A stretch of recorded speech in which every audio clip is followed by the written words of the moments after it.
Buongiorno dall'ippodromo Arcoveggio, convegno di domenica 2 gennaio, prima corsa.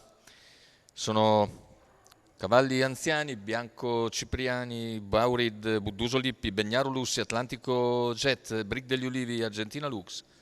Macchina che stacca con la velocità iniziale di Atlantico Jet, che conquista subito la testa, mentre ha sbagliato Budduso Lippi. Atlantico Jet Numero conduce 3, nei Budduso confronti di Lippi, Bianco Cipriani. squalificato.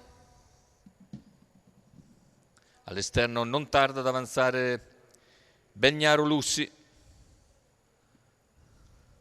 netto favorito della corsa. Begnaro Lussi si porta su Atlantico Jet, che non si oppone e lascia sfilare in 400 metri il favorito. 31,3 i primi 400, con Begnaro Lussi che quindi ha superato Atlantico Jet. In terza posizione si mantiene Bianco Cipriani, mentre a largo cerca di risalire Brick degli Ulivi, che però si getta di galoppo. E così dopo 700 metri di gara, situazione Numero con 6, Brick tutti i degli cavalli in fila Ulivi, indiana. Quarta squalificato. posizione per Argentina Lux, che precede a un paio di lunghezze Baurid. Fuori corsa Brick degli Ulivi, come anche Budduso Lippi. Tanto chilometro che viene coperto nell'ordine del 1:16,3.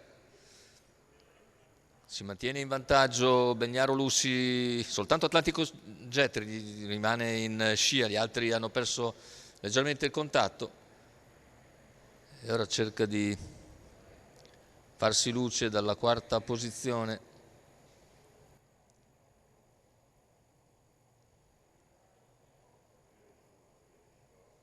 Argentina Lux, intanto retta d'arrivo con Begnaro Lussi che controlla la situazione, prova ad impegnarlo all'esterno Atlantico Jet, che però nel finale deve desistere. Vince facile Begnaro Lussi e il secondo posto all'interno lo conquista Argentina Lux.